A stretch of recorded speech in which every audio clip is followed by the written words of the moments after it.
पाकिस्तान के रक्षा मंत्री ख्वाजा आसिफ पिछले कई दिनों से अपने एक के बाद एक अटपटे बयानों के चलते खबरों में बने हुए हैं। जहां भारत को लगातार ही ख्वाजा आसिफ की तरफ से गीदड़ भभकी मिल रही है, तो एक बार फिर ख्वाजा आसिफ ने एक ऐसा बयान दे डाला जिसकी वजह से अब खुद ही वो पचड़े में फंसता हुआ नजर आ रहा है। दरअसल यहाँ पर ख्वाजा आसिफ ने कहा कि इतिहास गवाह है कि औरंगजेब के शासनकाल को छोड़कर भारत कभी भी एक संयुक्त राष्ट्र नहीं रहा। पाकिस्तान अल्लाह के नाम पर बनाया गया था।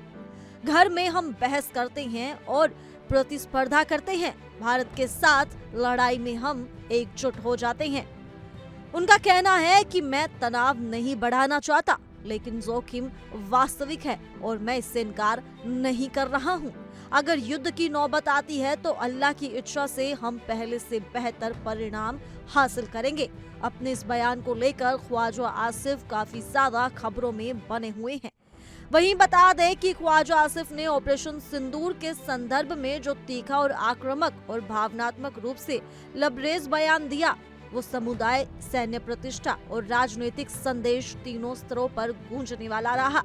उन्होंने न सिर्फ सार्वजनिक मंचों और सोशल मीडिया के जरिए दावा किया कि ऑपरेशन सिंदूर के दौरान पाकिस्तान ने 6 भारतीय लड़ाकू विमानों को मार गिराया, बल्कि अपने शब्दों में से इसे एक तरह की प्रतिस्पर्धा, पुनर्स्थापना, प्रतिशोध की सफलता और देसी आत्मसंतुष्टि का प्रतीक बताकर पेश किया। उनके अनुसार ये कार्रवाई न केवल एक सैन्य उपलब्धि थी, बल्कि भारत की बिगड़ी हुई अंतर्राष्ट्रीय छवि के विरुद्ध एक करारा जवाब भी था।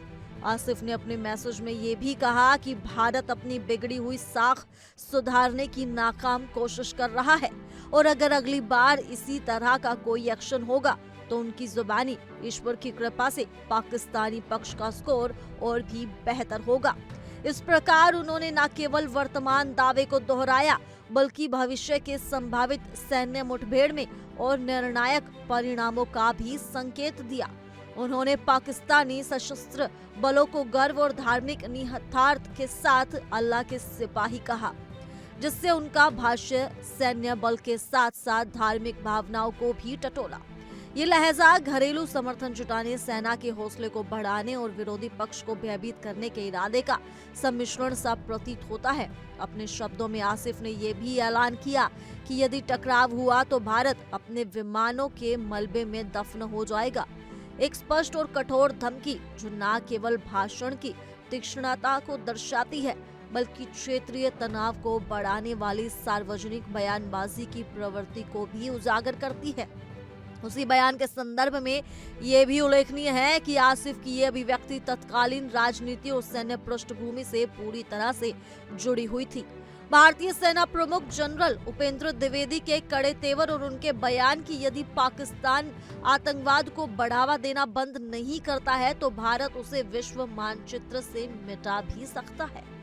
इसने पहले ही माहौल को गर्म किया हुआ था। ऐसे में इस माहौल में आसिफ के तीखे और आत्मविश्वास भरे दावों ने दोनों देशों के बीच सार्वजनिक रूप से विद्यमान आरोप प्रत्यारोप की गति को और तेज कर दिया है।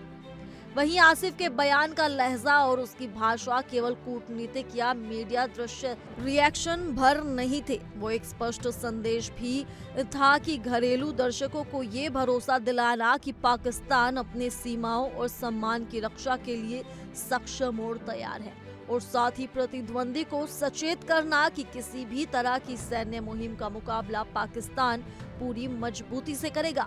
अब एक तरफ जहां ख्वाजा आसिफ का ये बयान काफी वायरल हो रहा है, तो ऐसे में अब भारत किस तरह से देगा पाकिस्तान को मुंह तोड़ जवाब, अब ये तो आने वाला वक्त ही बताएगा।